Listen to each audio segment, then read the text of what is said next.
Oi, gente, boa tarde. É um prazer enorme estar aqui hoje para uma conversa sobre a alimentação brasileira.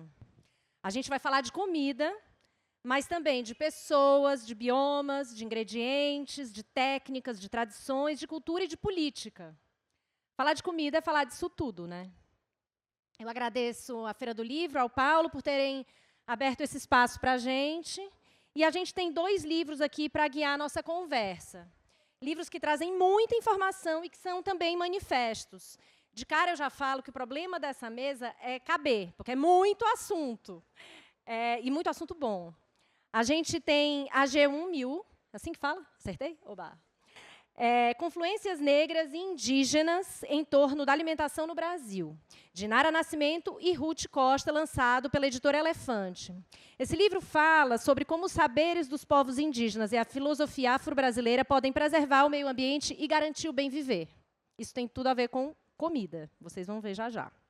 E Floresta na Boca, Amazônia, Pessoas, Paisagens e Alimentos, de Bel Coelho, lançado pela editora Fósforo, que fala de gente que vive na floresta a partir de 4 ingredientes principais: a mandioca, o açaí, a castanha do Brasil e o cacau. E fala de muito mais coisa também. Isso é um resumo bem resumo. Agora, falando das autoras, eu vou apresentar um pouco aqui elas. A Inara é indígena Saterê-Mauê, amazonense de umbigo e roraimada de bucho. É poeta, cozinheira, cientista social, mestre em antropologia social pela Universidade Federal do Amazonas e doutora em ciências sociais pela Universidade Federal do Rio de Janeiro.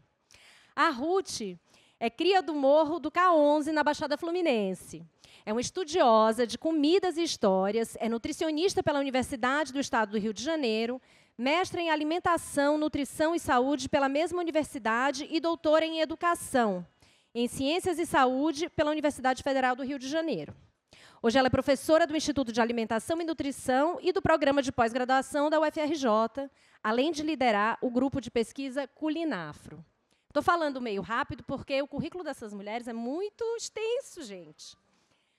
A Bel Coelho é paulistana, cozinheira, tem restaurantes incríveis em São Paulo, mas é também uma pesquisadora, é ativista e é autora de um projeto grande de expedições que investigam os biomas brasileiros. A gente está vendo a pontinha desse projeto aqui, é o começo desse projeto, tem muito mais. O livro faz parte desse projeto, que conta também com um documentário sobre a floresta. E, gente, é isso, né? Bel e Nara, Ruth, muito obrigada por estarem aqui, por estarem hoje com a gente. Eu tenho uma série de perguntas para vocês, para guiar esse papo, que deve durar 1 hora. E, no final, a gente vai ter 15 minutos para as perguntas do público. Então, vocês fiquem atentos aos monitores, quem quiser perguntar, eles têm papéis, e vocês deixam lá a pergunta, e, no final, a gente faz aqui o que couber no tempo. Vamos lá? Tá bom, então eu vou começar aqui. Eu tenho perguntas sobre um livro, eu tenho perguntas sobre outro livro e tenho perguntas comuns. Eu vou tentar fazer um bem bolado e ir alternando. Acho que começando aqui pelo AG1MU, eu gostaria de começar a conversa perguntando sobre o bem viver. O Tecoá Porã, que é a percepção dos povos indígenas do todo que nos leva a repensar a nossa relação com o mundo. A partir dessa filosofia, como é que a gente pode e deve repensar a nossa relação com a alimentação? E como é que ela se liga ao Ubuntu também, que não pressupõe uma hierarquia, e sim que todas as existências estão no mesmo nível. Parece tão diferente do mundo que a gente vive hoje, né? Que tudo é meio hierarquizado. Como é que isso pode nos guiar para a gente viver melhor, encontrar esse bem viver?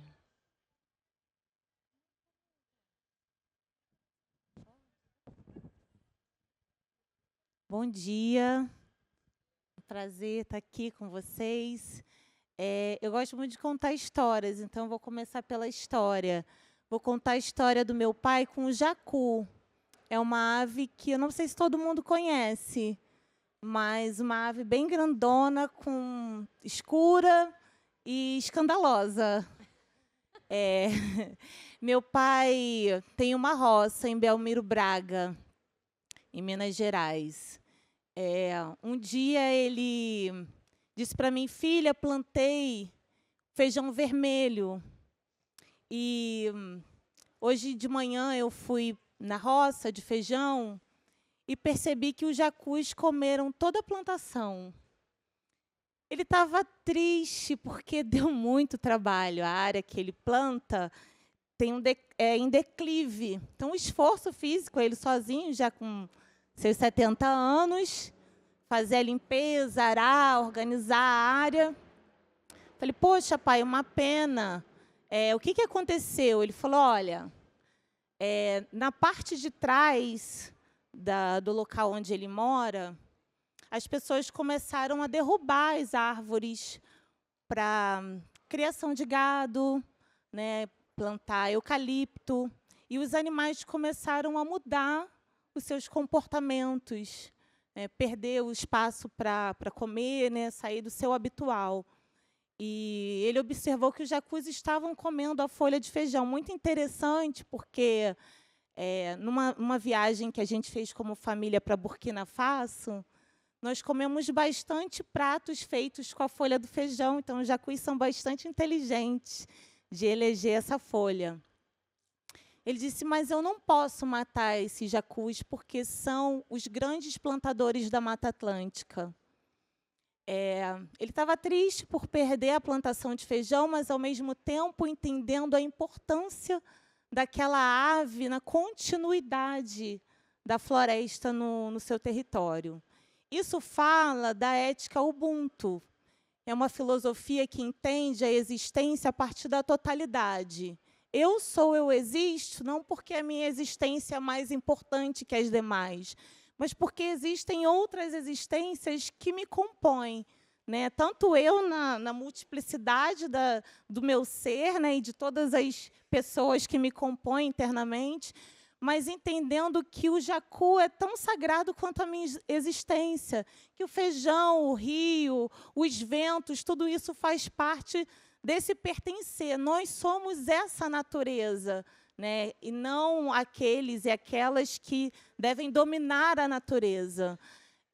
Meu pai ensinou ali naquela decisão, diferente de outras pessoas que estão ali próximas, né? E é comum ouvir de alguns animais que morrem diante dessa frustração do produtor, da importância de entender que o jacu faz parte, né, do reconhecimento dessa existência. Então, a ética Ubuntu ensina para a gente não uma existência solitária, competitiva, individualista, mas uma existência a partir dessa ideia do total, do coletivo. Olá, saudação a todas as pessoas presentes. Agradecida do convite de estar aqui nesse espaço, né? Existe muita generosidade em quem escuta, então também agradecida a toda pessoa que chegou nesse lugar para nos ouvir também. Quando a gente pensa em povos indígenas, é importante sempre pensar que nós somos mais de 300 povos no Brasil. E se a gente pensar isso, a gente pensa em mais de 300 formas de viver, né?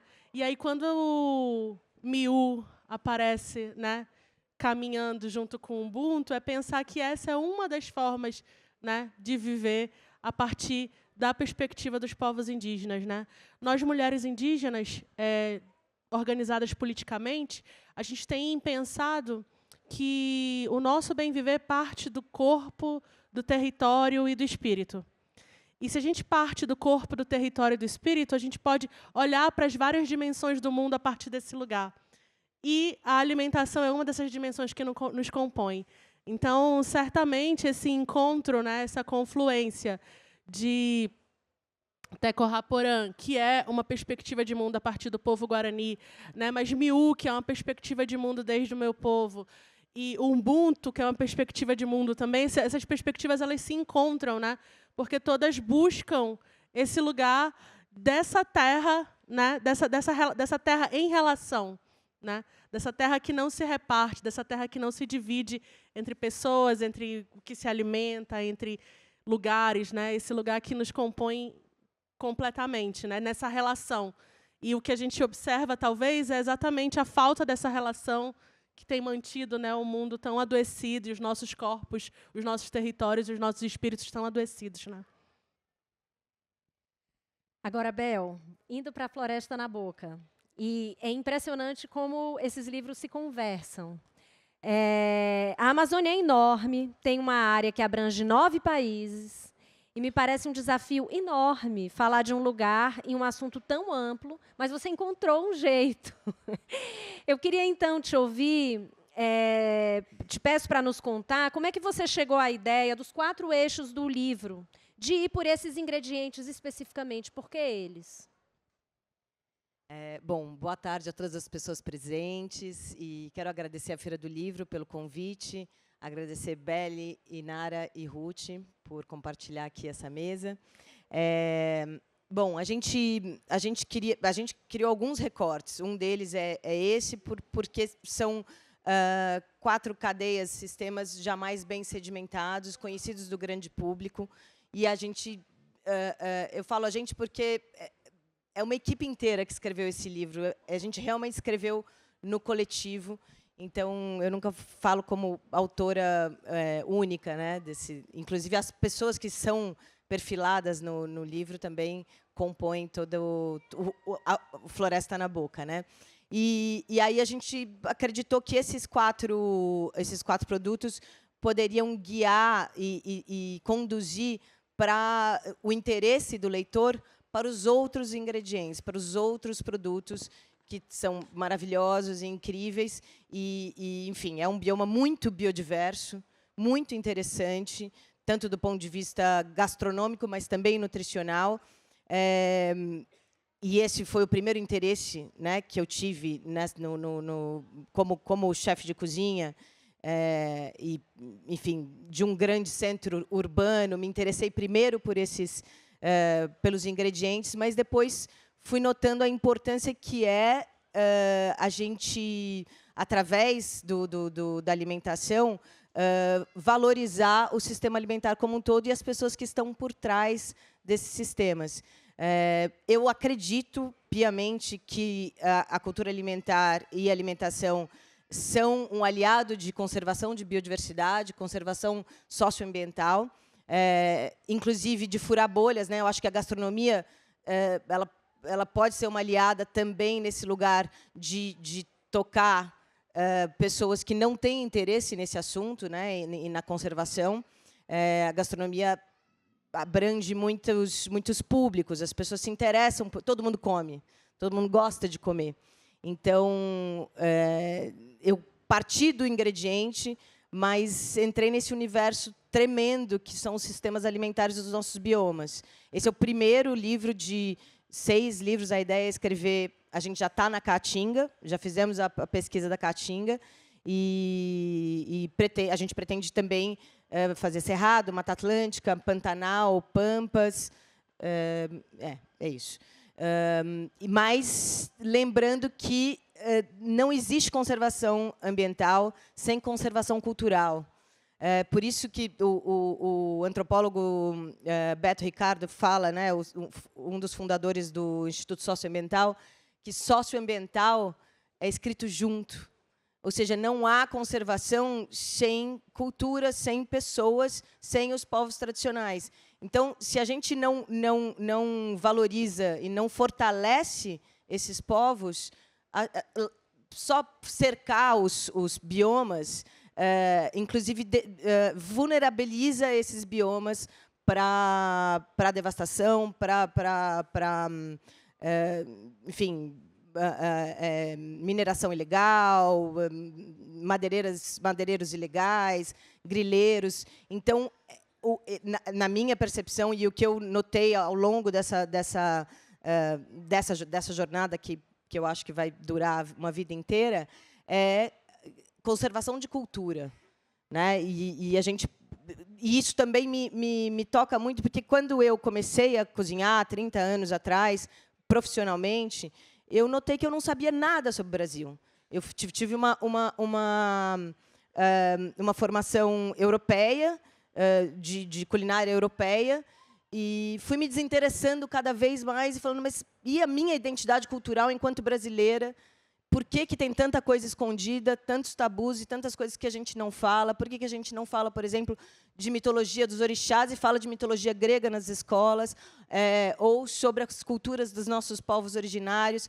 E fiquei um tempo perdida mesmo, sem me sentir pertencente à minha cultura alimentar, às nossas culturas alimentares. Então, surgiu dessa inquietação, toda essa pesquisa que ainda tem por vir aí alguns anos.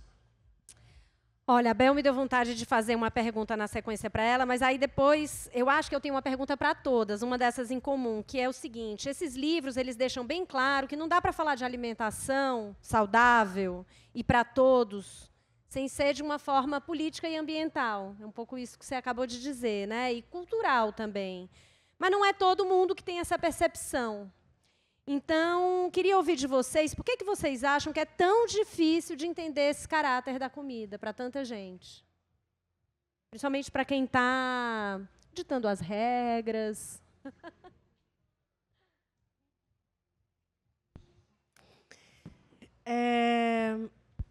Comida é relação, né?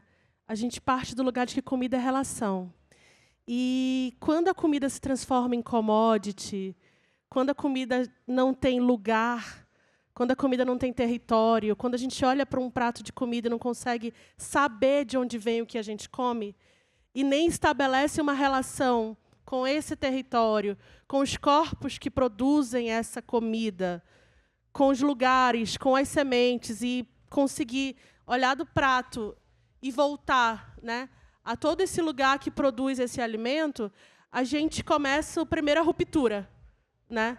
E essa primeira ruptura ela é uma ruptura que gera uma série de violências, que vão gerar essas violências, que vão chegar nos nossos territórios, que vão chegar nos adoecimentos que nos acometem, vindos, né, adoecimentos que estão conectados à má alimentação, que vão gerar violências no campo e nas terras indígenas, nos produtores desses alimentos, né? Então, quando a gente olha um alimento e não consegue ver de onde ele vem, mas se a gente olha para esse alimento e consegue ver, por exemplo, que ele é um alimento que está com sangue de pessoas indígenas, que está com sangue dos territórios espoliados, né? Esse alimento é um alimento que não alimenta, esse alimento não tem espírito, esse alimento não tem lugar, e ele certamente nos adoece. Então, quando você diz que a gente não vê, é porque essa relação está rompida, né? E quando a gente pensa nessa relação, e aí vem esses vários lugares, né, das violências, né? E essas violências elas não são invisíveis, né? Elas têm corpos, elas têm territórios, elas têm lugares, né? E elas não chegam embaladas, né? Eventualmente elas chegam, né, embaladas num lugar e sem território, né, desterritorializadas, né? Mas os corpos que estão produzindo, os territórios que estão produzindo, estão acometidos, né, nesse lugar de violência, né? Então, eu entendo que não ver esse caminho faz parte, inclusive, dessa estratégia, né, que segue sendo uma estratégia colonial, né, de manter os nossos corpos sem essa relação, porque essa relação é muito potente. E se a gente decidisse, a partir de agora, se alimentar diferente e mudar, a gente mudaria cadeias e sistemas alimentares e faria denúncias em relação ao que acontece, né? E isso é muito potente, né? Mas isso mexe com cadeias, né? E eu acho que é esse o lugar político e que precisa ser provocado, né? Que muitas vezes as pessoas associam ao ativismo individual, mas a saída é coletiva. Então, o ativismo individual somente não vai responder, ele vai alcançar em algum lugar, mas ele não vai responder o que é um território, diversos povos, né, diversos lugares. Estava lembrando aqui eu estou há quase 14 anos na UFRJ em Macaé, e um dos desafios que a gente se colocou enquanto grupo de pesquisa foi estudar culinária afro-brasileira. Lá em 2013, 2014, nos reunimos, professoras e estudantes, para acessar a literatura, o que tem de produção, né? O que a gente pode trazer para os nossos espaços de promoção da alimentação adequada e saudável. Porque nós tínhamos um projeto que trabalhava em escolas de educação de jovens e adultos. e para a gente era importante dialogar a partir das nossas referências de saudabilidade. O que a gente encontrou na literatura acadêmica naquela época foi nada, a não ser alguns escritos sobre a história da alimentação no Brasil, né, escritos ditos clássicos, de pessoas que tinham uma visão estigmatizada do que é a alimentação, né, e quais são as contribuições africanas para a nossa alimentação. Então, a partir desse momento, dessa percepção que foi muito dura, inclusive, nos imbuímos dessa responsabilidade, né, de trazer as contribuições, especialmente dos territórios onde nós estávamos, das escolas de jovens e adultos, onde a sua maioria era composta por estudantes negros, dos quilombos, por onde a gente passava, desenvolvendo ações de pesquisa e extensão. E foi uma trajetória, né, muito bonita, mas o início dela foi marcado por uma percepção muito triste, de uma oportunidade em que a gente apresentou o nosso trabalho numa semana importante na universidade, Semana de Integração Acadêmica.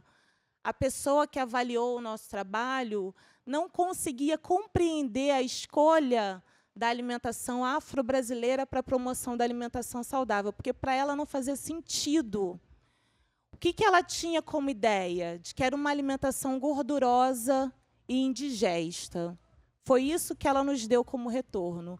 Como vocês estão falando sobre alimentação saudável, se a comida afro-brasileira é isso? Então, o que a gente percebeu, né, que o racismo borrava a percepção dela. Porque, nas nossas experiências enquanto mulheres negras, não foi essa alimentação que a gente encontrou ao longo da vida. Nas trajetórias, nos quilombos, nos terreiros, não era essa alimentação que, para ela, era não saudável. Então, existe também, né, um olhar para nós que é fruto da colonização e do racismo, que pressupõe a nossa incapacidade de construir esses mundos a partir de uma relação saudável, né? Quase que uma percepção da nossa ignorância, de não entender a complexidade dos sistemas, das tecnologias que são produzidas nos territórios. A gente se dedica há mais de 10 anos a fazer esse caminho inverso, a ensinar à universidade o quanto as nossas produções são produções de projetos de vida e de futuro não só para os seres humanos.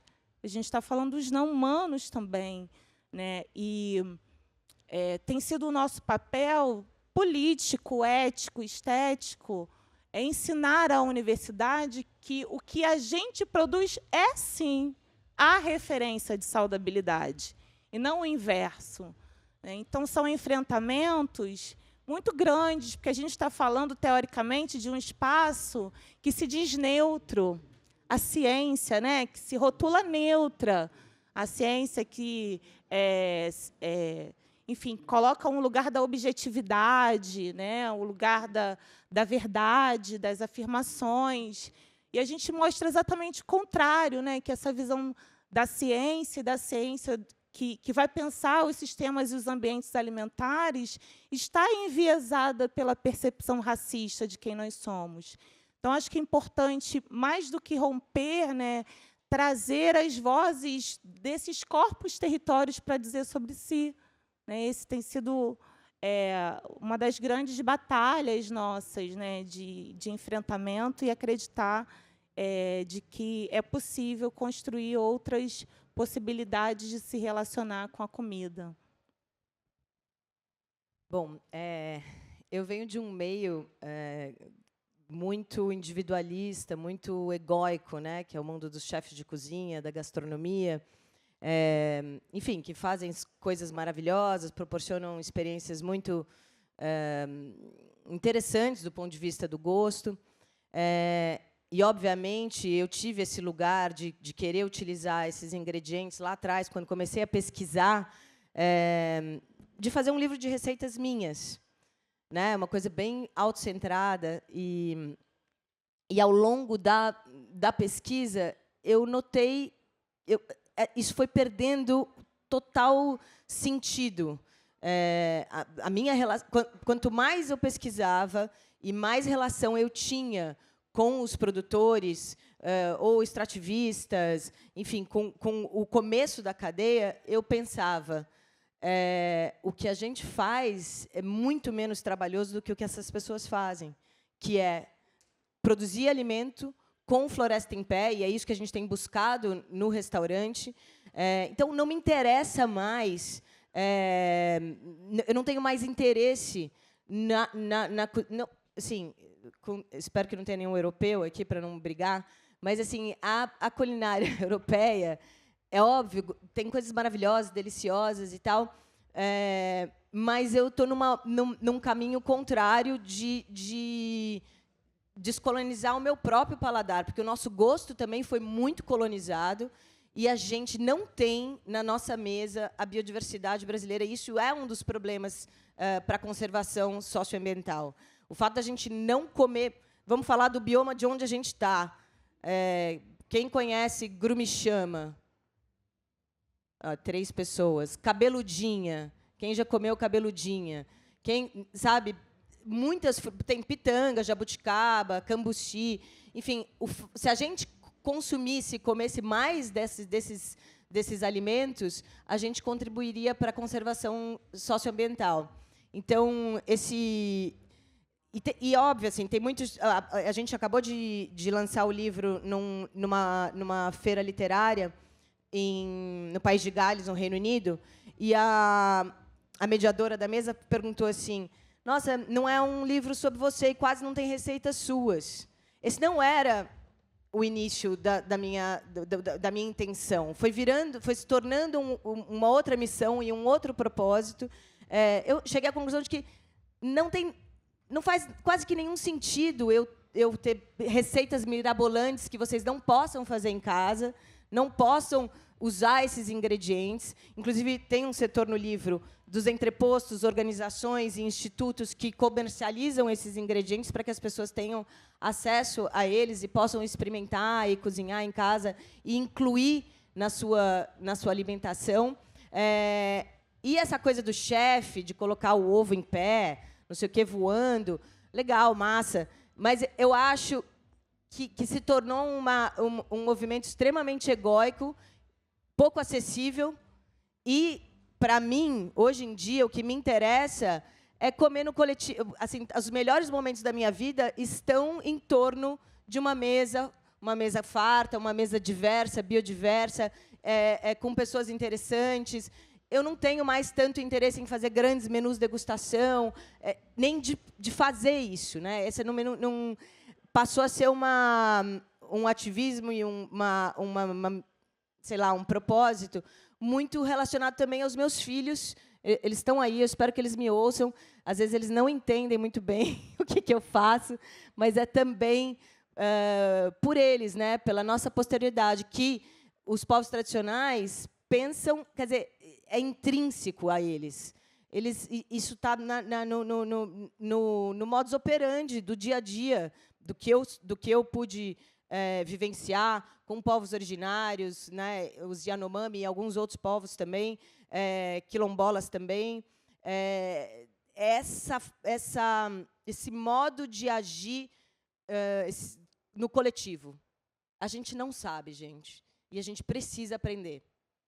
É isso, vem um alimento, eles abrem, os alimentos cozinham e ninguém fica com um pedaço maior, ou a não ser que seja uma pessoa mais velha e que precisa, sei lá, de um fígado, precisa de mais ferro. Mas é impressionante como é um organismo vivo que caminha junto.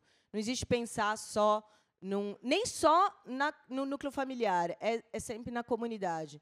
E isso, para mim, é um grande aprendizado.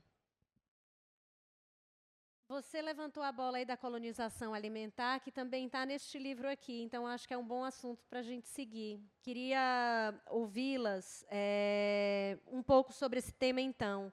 Tem a ver, Inara, Ruth, com a transição alimentar dos alimentos naturais, da comida de verdade para os ultraprocessados, que a gente vem vendo desde o século XX e que continua forte. tem a ver com nutricídio, que vocês também falam no livro. Como vocês notam no livro, né, são mudanças que estão ligadas a questões socioeconômicas, políticas, que envolvem dificuldade no acesso à terra, aos recursos naturais. Então, que tipo de políticas públicas também a gente podia ter para ajudar a vencer essa colonização, né, descolonizar e, não sei, vai chegar em terras demarcadas, afetaria a alimentação? Por favor, nos iluminem. Primeiro, eu quero saudar a Thaís Machado, nossa querida intelectual de grande referência, autora de Um Pé na Cozinha. Obrigada, Thaís, pela presença. Eu diria, leiam, gente, Um Pé na Cozinha. Eu acho que muitas das perguntas e das questões colocadas aqui estão provocadas pela Thaís, né, no trabalho excelente que ela deixa de contribuição para a gente. A colonização nos fraturou, porque a gente fala da exploração do território, né, do ambiente, das pessoas, né, causou uma ferida muito grande do ponto de vista material, subjetivo, né. A colonização se encerra do ponto de vista jurídico, político, mas a colonialidade segue como herança nos dias atuais, ordenando essa relação, né, que a gente coloca aqui, de devorar o mundo, né, de utilizar ao máximo, de olhar para as pessoas e olhar para a natureza como recurso. Eu acho tão interessante quando as pessoas vão falar de sustentabilidade, dizem, precisamos preservar o recurso para o futuro, mas quando que foi recurso? Para quem que é recurso? A gente quer deixar uma amostra grátis para as próximas gerações? Não é disso que a gente está falando. A gente está falando de outra coisa. A gente não está dizendo da importância de preservar um X da biodiversidade para depois que a gente passar dessa para outra realidade. Não é sobre isso. A gente está falando sobre relação. Aquela terra, muitas vezes, é o espaço onde parte do nosso corpo está enterrada. O nosso umbigo está enterrado na terra. É uma relação outra. A gente está dizendo de pertencer, não do privado, né? Eu vou guardar tantos. Não é disso que a gente está falando. Então, a colonização nos fere nesse ponto, né, da existência, né, porque condiciona a forma de viver a partir dessa lógica do acúmulo, do capital, né, dessa comida que não tem alma. Os ultraprocessados não têm alma. Não são nem alimentos. A gente está falando de produtos que são majoritariamente feitos a partir de compostos retirados de substâncias do alimento, de produtos à base do petróleo e do carvão. O que é isso? Não tem vida, não tem alma, né? Então, às vezes é desafio porque a gente está partindo de outras referências, da percepção da vida de outro lugar, né? Eu lembro da Cota Mulangi dizendo sobre isso, quanto é importante para ela, enquanto sacerdotisa, que o alimento tenha alma, porque ela incorpora aquele alimento. O alimento, ele compõe o corpo, ele é passado no corpo, a energia daquele alimento é que nos nutre. Então, é preciso enfrentar, mas essa solução, né, as soluções, não vêm daqueles que seguem, né, nos fraturando. Vêm dos nossos povos.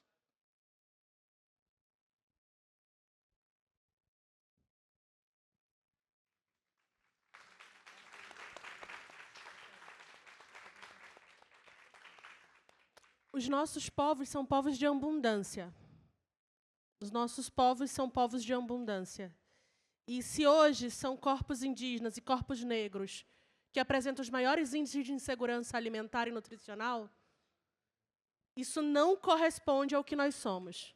Porque os nossos corpos e os nossos territórios e os nossos povos são povos de mesa cheia, de abundância, de generosidade na partilha, de chegar em casa e comer todo mundo, e se chegar mais gente, mais comida vai ter, né?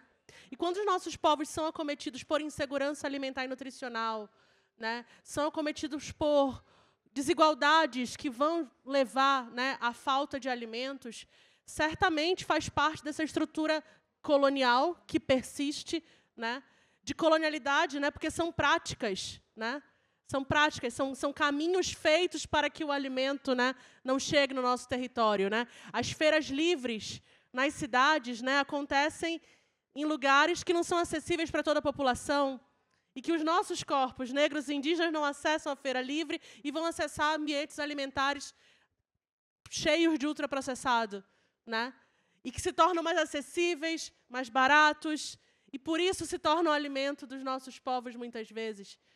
E isso ainda é colocado na nossa conta, como se nós fôssemos culpados de consumir os ultraprocessados e os alimentos, né, que são alimentos que violentam o nosso corpo, mas que pelas desigualdades econômicas, sociais, pelo racismo, né, por esse colonialismo que nos atravessa, são os alimentos os quais os nossos povos têm acesso, né? E aí nós somos cobrados, inclusive, pela... Nossa, como chega ultraprocessados nos territórios indígenas ou nos quilombos, voltem à alimentação saudável, voltem à alimentação tradicional, como se esse fosse um caminho de volta. Esse caminho não é um caminho de volta para a gente. Esse caminho é nosso. É preciso entender o que violou a gente para que esse caminho esteja presente nesse momento, né? E é dessa violação que a gente está falando, né? No nosso livro, a gente tem um momento que chama isso de descarrego colonial, né? É nessa violação que a gente está falando. E quando a gente pensa em enfrentamentos, né, a gente tem no Brasil, o Brasil é referência em políticas públicas de segurança alimentar e nutricional, né? A gente tem no Brasil políticas públicas que enfrentam a fome, e enfrentam a fome a partir dos corpos que carregam, esses endereços que carregam a fome, né? A gente teve o Brasil no mapa da fome por muito tempo. Mais recentemente, o Brasil novamente conseguiu sair do mapa da fome, mas o Brasil tem uma estratégia política, né, de enfrentamento à fome e às políticas públicas em relação à segurança alimentar e nutricional. Mas esse enfrentamento ele tem que passar não só por políticas públicas, mas as pessoas que executam essa política pública precisam também olhar para o chão dos territórios e pensar quais são as estratégias que o chão dos territórios tem e que podem apoiar as políticas públicas, né? E o chão do território tem muitas estratégias, né? As trocas, as produções familiares, as formas de fazer alimento, né? Se a gente pensa, no Brasil nós temos a política de merenda escolar, né, que é uma das políticas mais antigas dentro do rol de políticas públicas, né? E a merenda escolar ser feita por uma merendeira e as receitas da merendeira, né? O que é uma merendeira, senão uma grande mãe da segurança alimentar que olha para o que tem disponível de alimento e consegue alimentar uma escola inteira, né? Com o que tem disponível, eu não estou falando nem do alimento que seria adequado, ideal, mas com o que tem disponível, né? E isso é uma coisa que as políticas públicas, né, têm enfrentado, né, para que a gente possa ter essas estratégias que vêm do território alcançando as políticas públicas, né?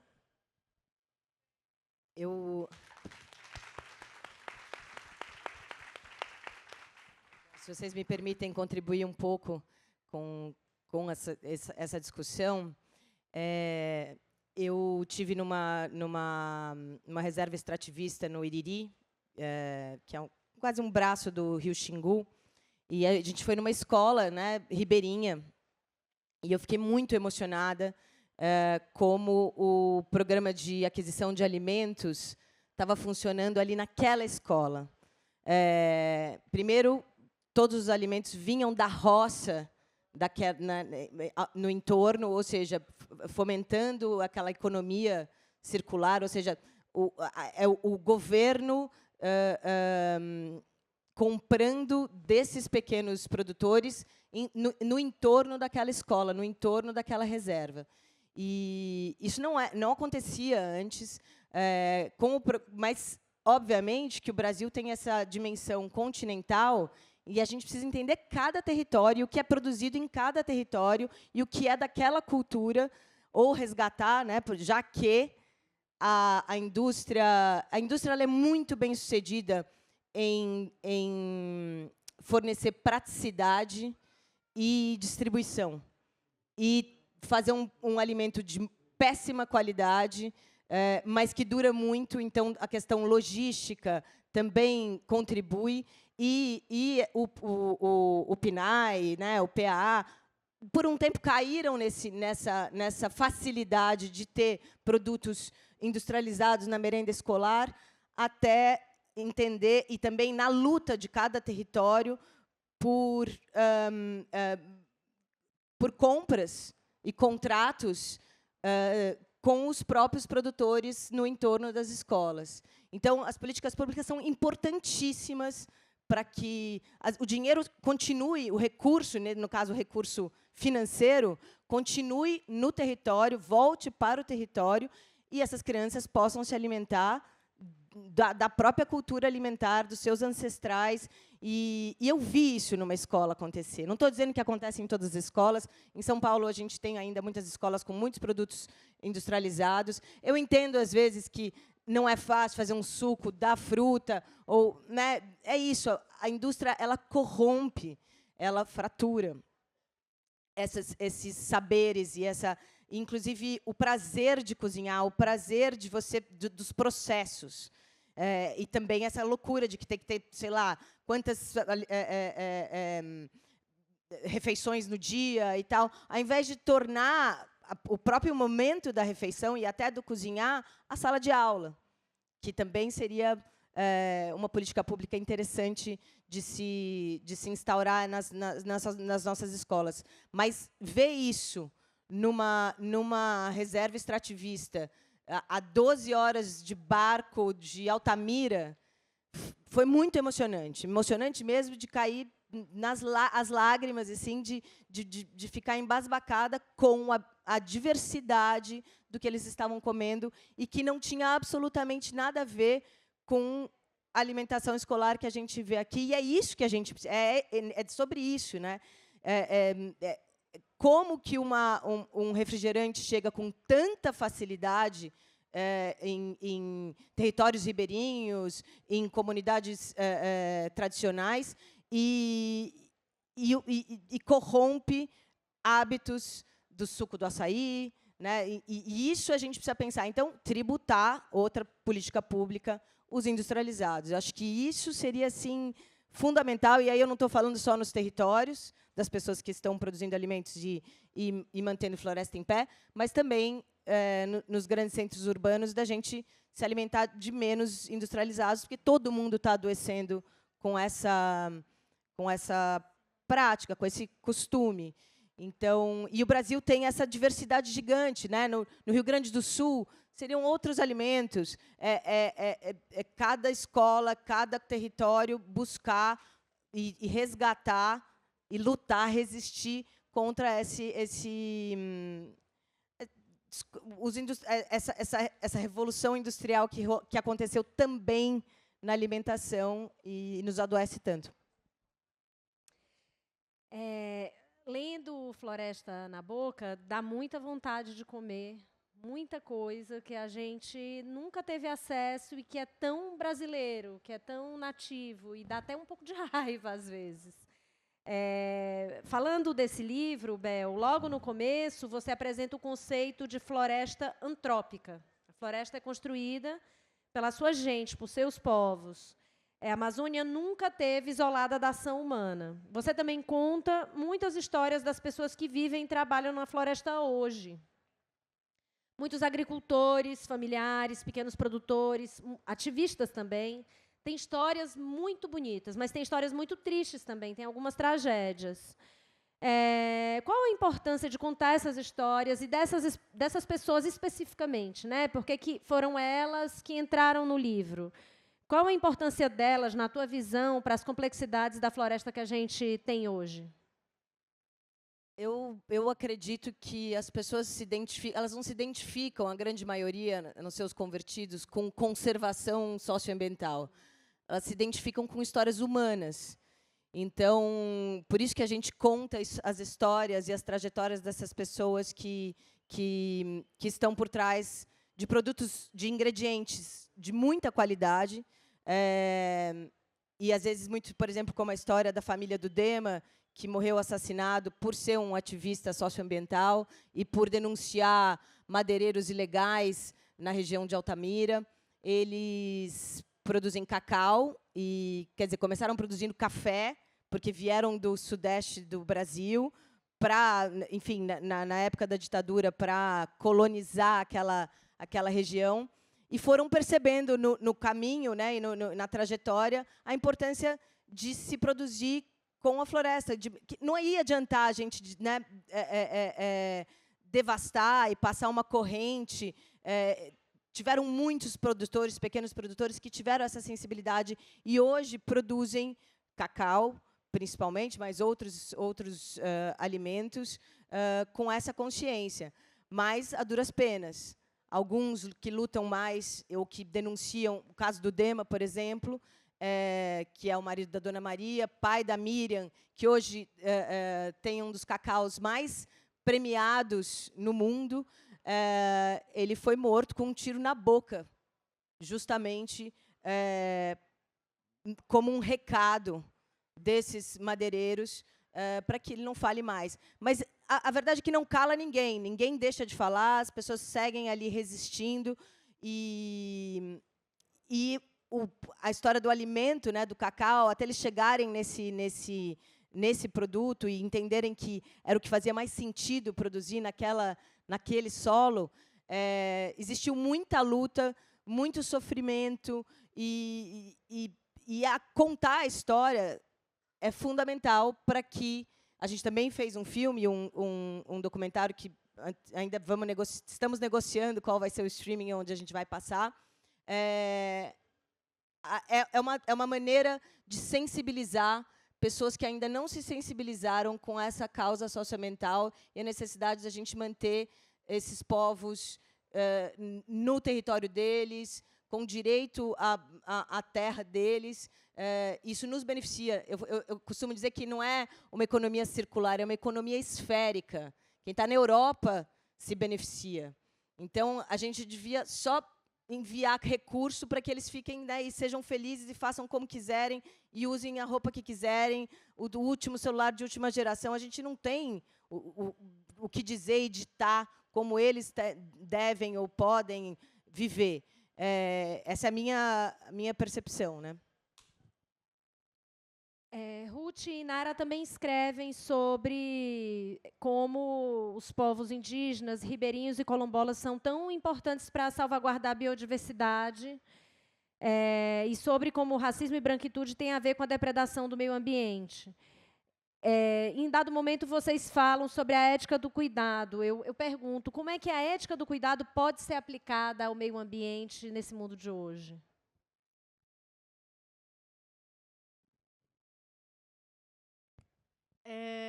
Novamente, eu volto com o que a gente tem afirmado, né, de que comida é relação, né? E aí a gente se relaciona com a comida e, ao se relacionar, a gente cuida dessa relação, a gente constrói essa relação, a gente cultiva essa relação, a gente tensiona essa relação, a gente revê essa relação, né? Existem relações que são abusivas e o alimento e essa relação não vai ser diferente também, né? Então, quando a gente pensa, né, nos nossos territórios, nós mulheres indígenas, eu sou uma mulher que cozinha, sou uma mulher cozinheira, a cozinha é um lugar de poder. As mulheres cozinheiras têm um poder imenso, né? E aí, se a gente pensa, esse é o primeiro lugar de ruptura, né? Existe todo um debate feminista, né, branco, inclusive, que fala da ruptura das mulheres com a cozinha, né? Saiam da cozinha, né? Mulheres deixem, né? Saiam desse lugar, né? E para nós mulheres indígenas não há mulher mais potente do que uma mulher que consegue alimentar uma assembleia política com 200, 300 pessoas por 5, 6 dias fazendo comida de manhã, de tarde, de noite. E na cozinha está acontecendo política. A gente não está fora da assembleia e nem deixando de discutir o que está acontecendo, né? Então, para nós, mulheres indígenas, a cozinha é um lugar de poder, né? E nós, mulheres que cozinhamos, temos esse lugar de poder. E nessa relação, né, nessa ética do cuidado, né, esse cuidado que se estabelece com o alimento é um cuidado que se estabelece entre nós, que se estabelece com os nossos corpos, com os nossos territórios, porque violação aos nossos territórios são violações aos nossos corpos.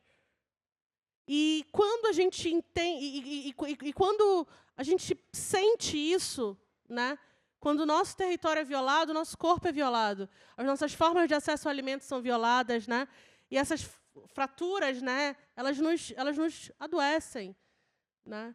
E aí pensar, né, que essa ética do cuidado passa pelo cuidado do território, porque esse território violado viola o meu corpo, mas também viola meu espírito, né, viola minhas práticas. Isso é algo que a gente muda a relação do cuidado, né? Talvez talvez isso seja difícil conceber nos grandes centros urbanos, né, onde a violência está colocada de forma, né, tão presente, mas essa violência afeta também o corpo os corpos das pessoas, afeta também o território, né, e deixa de que as pessoas estabeleçam relações, né? Isso também é algo que fere e por isso muda a ética do cuidado, né? E por isso esse cuidado é individualizado e as pessoas suspendem mais a cerca, botam cercas elétricas e aumentam, né, a forma de se proteger. E aí eu não estou falando da minha proteção, estou falando que o território violado viola o corpo de todas as mulheres, viola o corpo de todas as pessoas que estão no território. E aí a gente está falando de uma ética que compõe todas as pessoas, humanos e não humanos, né?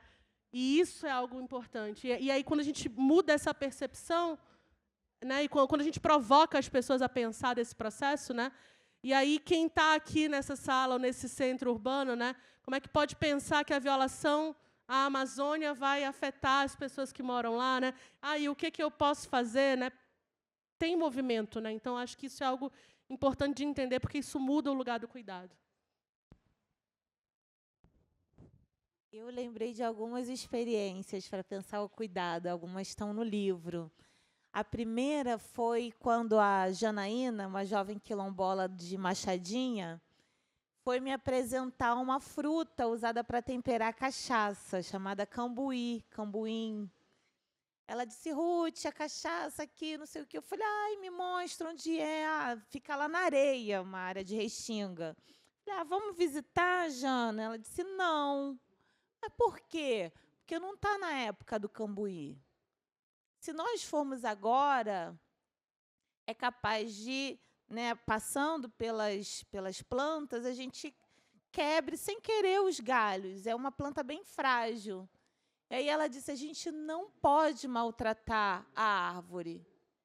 Eu achei aquele comentário curioso, porque parecia que ela estava falando de alguém.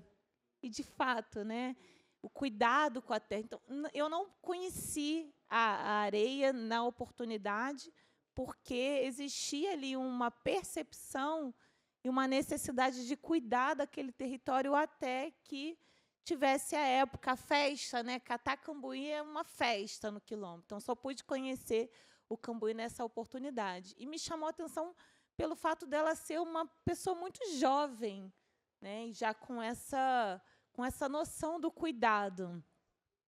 A outra experiência que me vem à mente, eu fiz faculdade de nutrição na UERJ, eu fui da primeira turma de cotas raciais.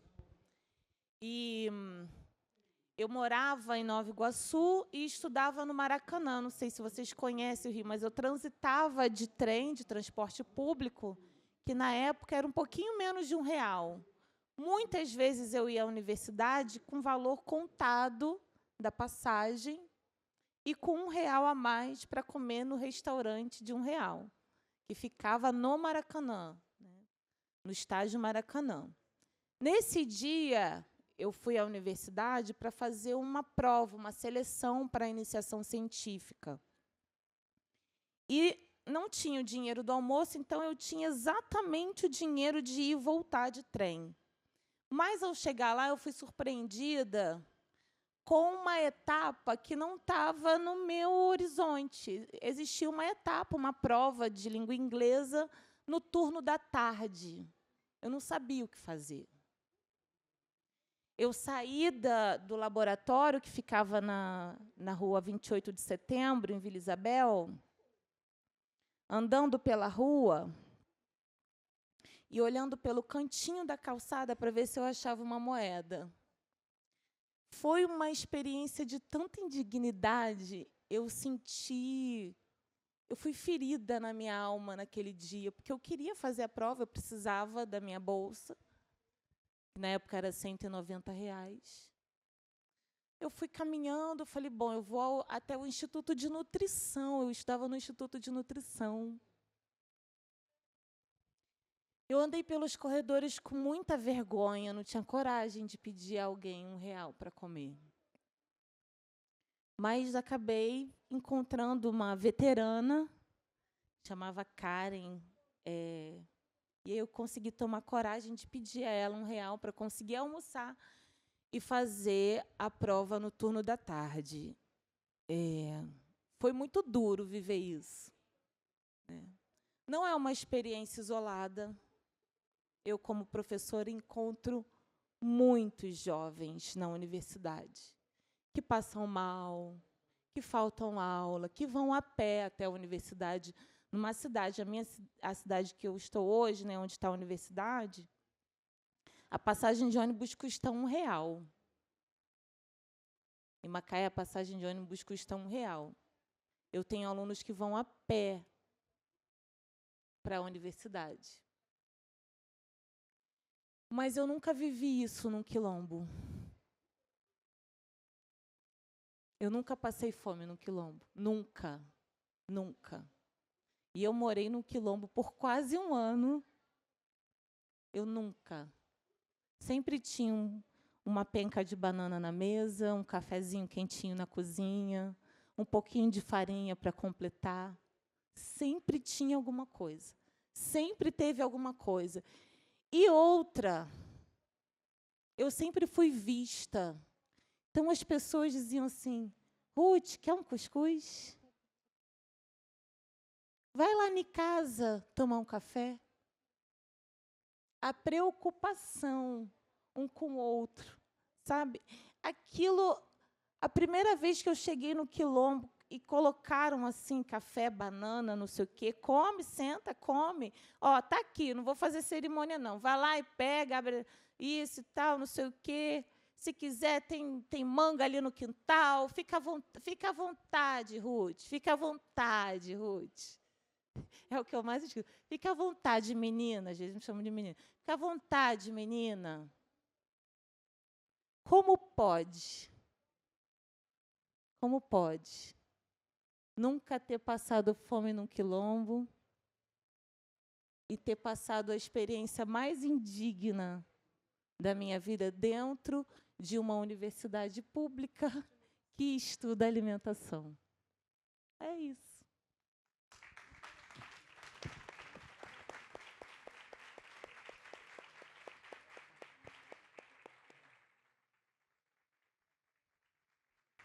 Gente, agradeço muito vocês. Infelizmente, nosso tempo acabou.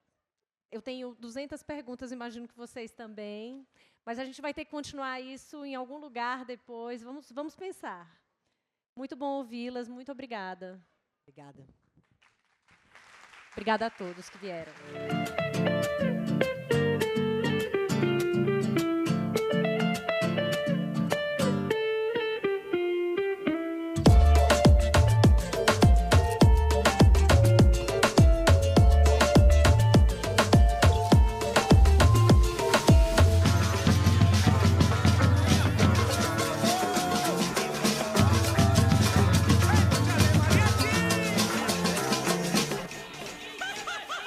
Sejam todos e todas bem-vindos à Feira do Livro 2026.